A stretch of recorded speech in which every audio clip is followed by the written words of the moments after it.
Hello दोस्तों, स्वागत है आप सभी लोगों का सीटेट 2022 की मनोविज्ञान की एक और न्यू क्लास में। तो दोस्तों आज क्लास में हम लोग थॉर्नडाइक के सिद्धांत को पढ़ने वाले हैं।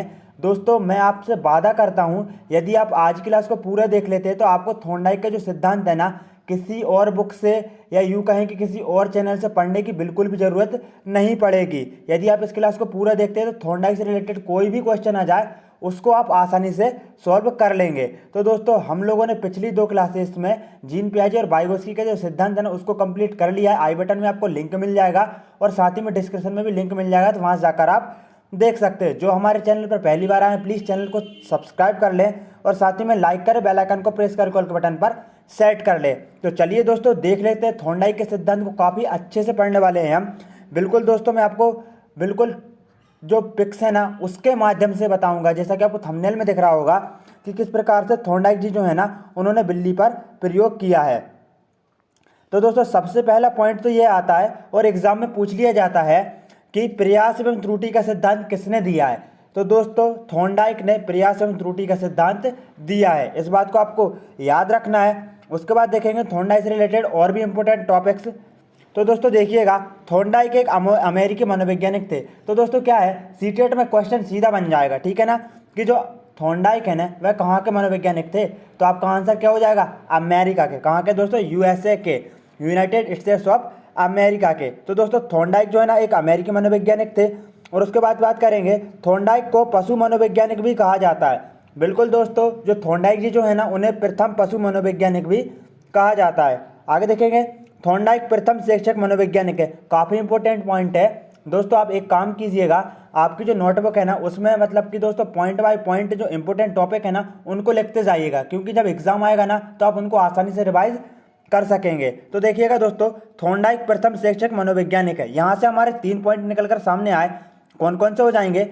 देखिएगा, थॉर्नडाइक एक अमेरिकी मनोवैज्ञानिक थे, थॉर्नडाइक को पशु मनोवैज्ञानिक भी कहा जाता है, और थर्ड है थॉर्नडाइक प्रथम शिक्षक मनोवैज्ञानिक हैं। तो ये काफ़ी ज़्यादा इंपॉर्टेंट टॉपिक्स हैं, इनको याद कर लेना और नोट कर लेना अपनी नोटबुक में। चलिए तो आगे चलते हैं, देखते हैं।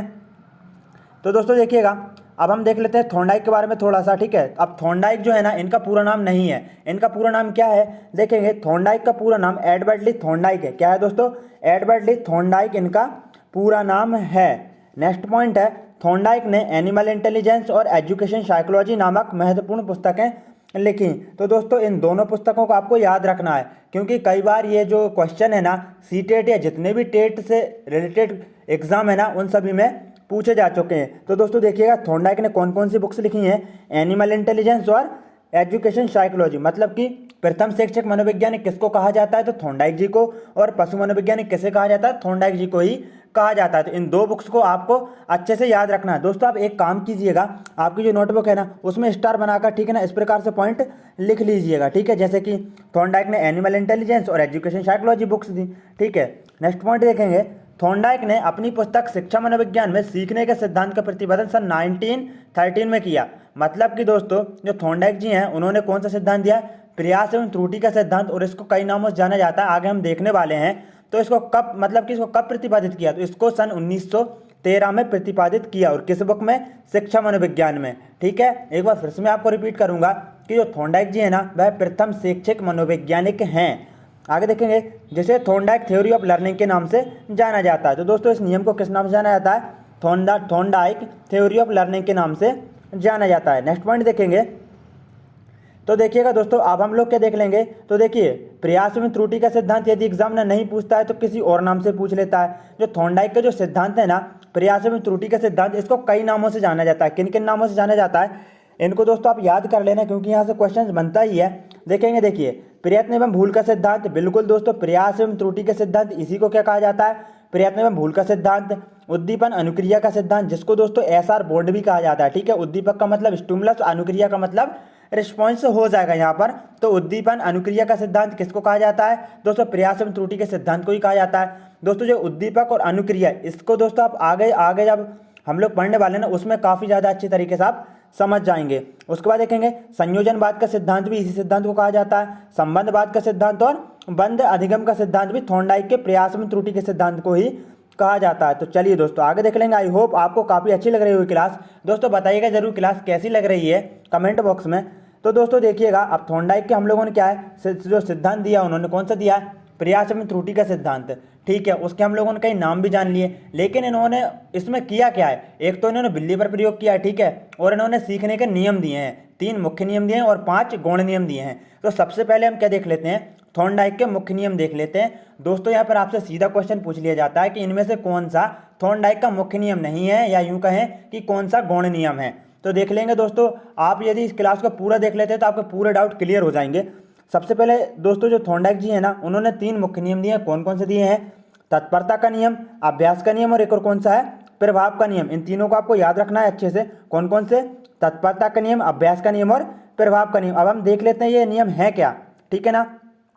तत्परता का नियम क्या है, अभ्यास का नियम क्या है और प्रभाव का क्या नियम है। तो दोस्तों देखिएगा, सबसे पहले हम देखने वाले हैं तत्परता का नियम।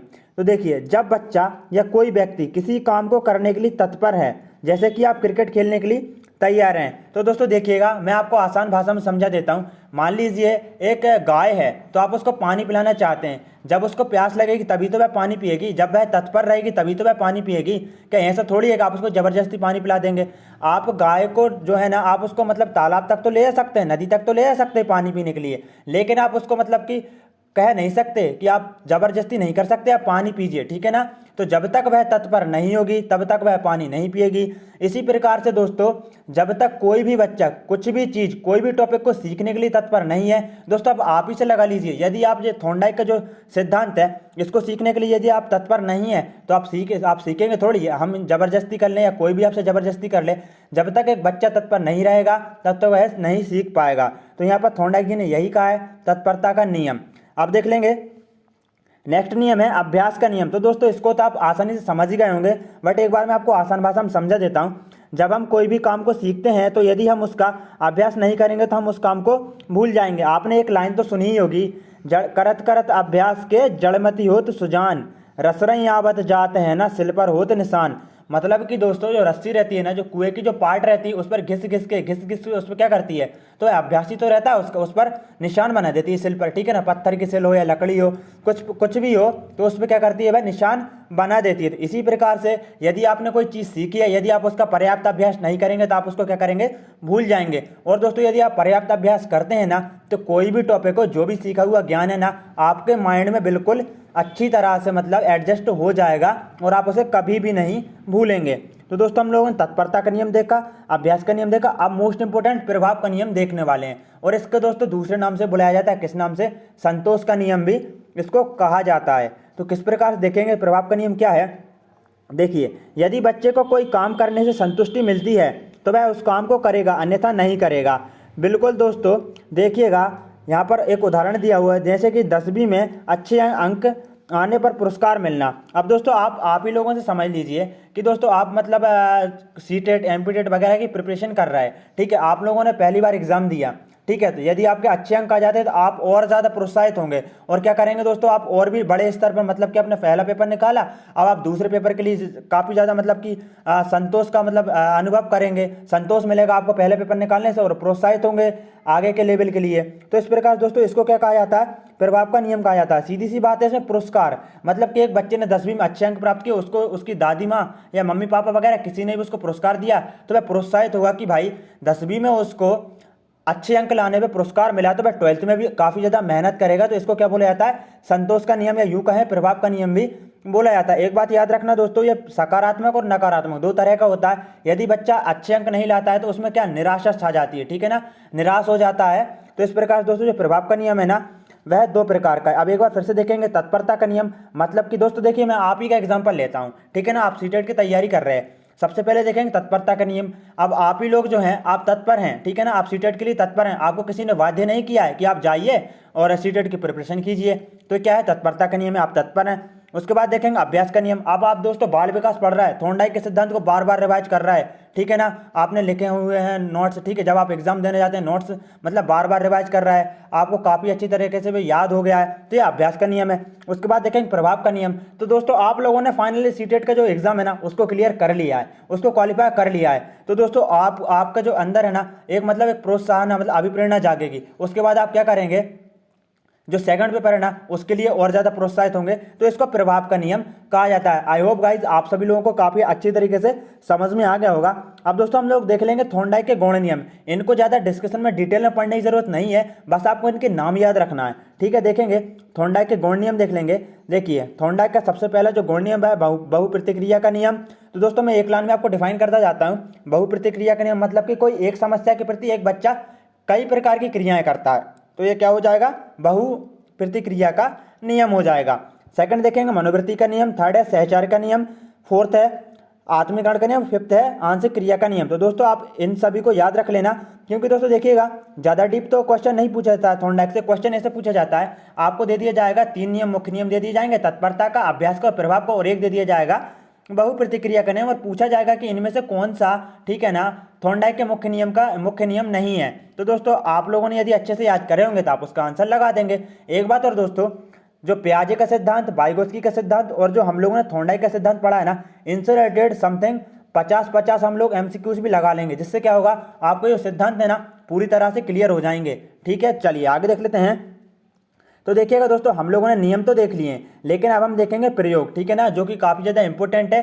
थॉर्नडाइक जी ने बिल्ली पर प्रयोग किया, याद रखना बिल्ली कैसी थी, भूखी थी, ठीक है। चलिए देख लेते हैं बिल्ली कैसी है। यहाँ पर आप देख सकते हैं बिल्ली कैसी है, भूखी है, ठीक है ना, बिल्ली कैसी है, भूखी है। और जो उद्दीपक है वह क्या है दोस्तों, मछली है, मृत मछली का टुकड़ा है, ठीक है। याद रखना दोस्तों, सीधा सा क्वेश्चन बनेगा, थॉर्नडाइक ने किस पर प्रयोग किया है, बिल्ली पर।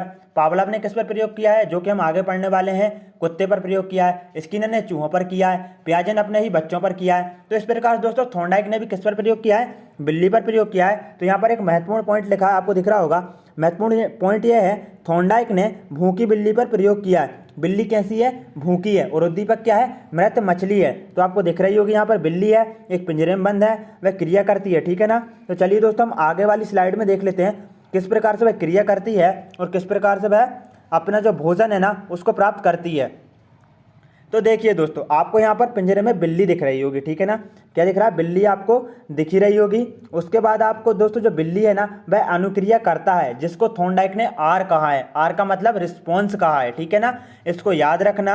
अनुक्रिया करता कौन है, बिल्ली है, हम वहीं पर बात कर लेंगे दोस्तों, ठीक है। भूखी बिल्ली, बिल्ली कैसी है, भूखी बिल्ली है। और दोस्तों उसके बाद उद्दीपन क्या है, उद्दीपन है मछली के टुकड़े, मतलब कि जो मृत मछली है ना उसका टुकड़ा क्या है दोस्तों, उद्दीपन है, जिसको थॉर्नडाइक ने एस कहा है। तो दोस्तों देखिएगा मैं आपको आपका ही एग्जांपल दे देता हूं, ठीक है। तो चलिए कैसे, देखिए दोस्तों आप एक क्या है, मतलब अनुक्रिया करता है, और आप क्या कर रहे हैं दोस्तों, आपको सीटेट की जो जॉब है ना केंद्रीय विद्यालय की, या आप कोई भी टेट की एग्जाम कर रहे हैं, कोई भी स्टेट का, आपको वो जॉब चाहिए, तो वो आपके लिए क्या है, उद्दीपक है। तो आप उसके लिए क्या कर रहे हैं, क्रिया कर रहे हैं, अनुक्रिया कर रहे हैं, आप मेहनत कर रहे हैं, शिद्दत से मेहनत कर रहे हैं, और उसको आप प्राप्त कर लेते हैं ना, तो क्या हो जाता है, एक बॉन्ड बन जाता है, जिसको थॉर्नडाइक ने क्या कहा है, अनुबंधन कहा है, या यूं कहें जिसको थॉर्नडाइक ने एसआर बॉन्ड कहा है। इसको याद रखना दोस्तों, काफी इंपॉर्टेंट सिद्धांत है। एक बार फिर से रिपीट कर देते हैं हम आपको।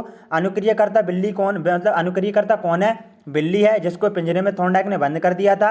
उसके बाद क्या हुआ था, बाहर मृत मछली है ना उसका टुकड़ा रख दिया था, बिल्ली को भूख लगी थी, बिल्ली काफ़ी ज़्यादा भूखी थी, तो वह क्या करती है, क्रिया करती है, बार बार क्रिया करने के बाद में क्या करती है, प्रयास करती है, तो उसका लीवर पर पैर दब जाता है। तो आपको यहाँ पर पिंजरे का जो दरवाज़ा है ना वो खुल जाता है, तो वह क्या करती है, जो मृत मछली का टुकड़ा उसको प्राप्त कर लेती है। इसी तरह से प्रयास कर करके वह क्या करती है, एक बार लीवर दबाना सीख जाती है, और जो अपना उद्दीपक है उसको प्राप्त करने लगती है। तो यहाँ से एक क्वेश्चन बनता है, एसआर बॉन्ड किसने दिया, एस का मतलब स्टिमुलस और आर का मतलब रिस्पॉन्स। तो याद रखना थॉर्नडाइक जी ने दिया। आई होप गाइज आपको अच्छे से समझ में आ गया होगा। नेक्स्ट देखेंगे तो दोस्तों देखिएगा प्रयोग, ठीक है ना। तो देखिए दोस्तों एसआर बॉन्ड, ये जो वर्ड है ना काफ़ी ज़्यादा इंपॉर्टेंट है, क्योंकि कई बार यही पूछ लिया जाता है, ठीक है ना। अब हम लोग देख रहे हैं प्रयोग किस प्रकार से किया। एक बार तो दोस्तों मैंने आपको बिल्कुल चित्र के माध्यम से अच्छे से आपको समझा दिया है, तो किस प्रकार से मतलब बिल्ली ने क्रिया की, मतलब मछली को किस प्रकार से प्राप्त किया, मृत मछली को, ठीक है। अब हम लोग देख लेते हैं, यहाँ पर देखेंगे दोस्तों देखिएगा प्रयोग करके एसआर बॉन्ड बनता है, मतलब कि जो मछली है ना क्रिया करके उसका उद्दीपक, मतलब कि मछली, मतलब बिल्ली जो है ना मछली का टुकड़ा प्राप्त कर लेती है, तो एक अनुबंध बन जाता है, तो उसको एसआर बॉन्ड कहा है। कई बार बिल्ली पिंजड़े में अनेक क्रिया करती है, बिल्कुल दोस्तों कई बार बिल्ली क्या करती है, पिंजड़े में अनेक क्रिया करती है, कहीं वो उसको हिलाती है, ठीक है। तो क्या होता है, अचानक क्या होता है, जो लीवर रहता है ना उस पर उसका पंजा पड़ जाता है और लीवर खुल जाता है। आगे देखिए अनुक्रिया के द्वारा उद्दीपन को प्राप्त करने की क्रिया को प्राणी सीख जाता है, उसे क्या कहता है, उसे क्या कहा जाता है, तो उसको अनुबंधन कहा जाता है। तो सीधी सी बात हो रही है, बिल्ली जो है ना पिंजरे में क्रिया करती है, लीवर पर पैर दब जाता है, तो वह उसके बाद गेट खुल जाता है, उसके बाद वह उसका जो भी उद्दीपक है उसको प्राप्त कर लेती है। तो उसके बाद क्या होता है, तो जो बॉन्ड बनता है ना उसको अनुबंधन कहा जाता है। पावलव ने जो अनुबंधन है ना उसको काफ़ी अच्छी तरीके से समझाया है, डिफाइन किया है। हम लोग आगे के सिद्धांत में उसको पढ़ने वाले हैं। तो दोस्तों एसआर बॉन्ड इसी को कहा जाता है, याद रखना। आप दोस्तों मोस्ट इंपोर्टेंट पॉइंट्स निकल कर आते हैं कि कक्षा में क्या महत्व है थॉर्नडाइक के सिद्धांत का। यदि डीप क्वेश्चन पूछा जाता है ना तो यहीं से पूछा जाता है। देखेंगे आपसे क्वेश्चन पूछेगा, बच्चों से त्रुटि संभव हो जाती किस सिद्धांत से रिलेटेड है, तो थॉर्नडाइक के सिद्धांत से रिलेटेड है। देखिएगा दोस्तों, बच्चों से त्रुटि संभव हो जाती है, थॉर्नडाइक के सिद्धांत से रिलेटेड है। मंदबुद्धि बच्चों के लिए काफ़ी ज़्यादा उपयोगी है, क्योंकि दोस्तों यहाँ पर प्रयास करके सीखा जा रहा है ना, प्रयास करते रहिए तो एक बार क्या होगा, प्रयास करते करते एक बार बच्चा सीख ही जाएगा। उसके बाद देखेंगे शुद्ध उच्चारण बालक इस सिद्धांत से सीखता है। तो दोस्तों इन 3 के 3 पॉइंट्स को अच्छे से याद रखना। आपसे सीधा क्वेश्चन पूछेगा कि भाई शुद्ध उच्चारण बालक कौन से सिद्धांत से सीखता है, तो थॉर्नडाइक के सिद्धांत से सीखता है। मंदबुद्धि बच्चों के लिए उपयोगी कौन सा सिद्धांत है, थॉर्नडाइक का सिद्धांत। प्रयास में त्रुटि का सिद्धांत है, इसको कई और नामों से भी जाना जाता है। बच्चों से त्रुटि संभव हो जाती है किस सिद्धांत से रिलेटेड है, प्रयास में त्रुटि का सिद्धांत थॉर्नडाइक जी ने दिया है। तो आई होप गाइस आप सभी लोगों को काफ़ी अच्छी तरीके से जो थॉर्नडाइक का सिद्धांत है ना वह समझ में आ गया होगा। तो दोस्तों जिन्होंने भी चैनल को सब्सक्राइब नहीं किया प्लीज़ चैनल को सब्सक्राइब कर लें और साथ ही में लाइक करें, बेल आइकन को प्रेस कर कॉल बटन पर सेट कर लें। दोस्तों हम लोग जो है ना इनके एमसीक्यूज भी लगाने वाले हैं, इसीलिए आप सब्सक्राइब जरूर से कर लें। जय हिंद दोस्तों, वंदे मातरम। मिलते हैं को नेक्स्ट क्लास में।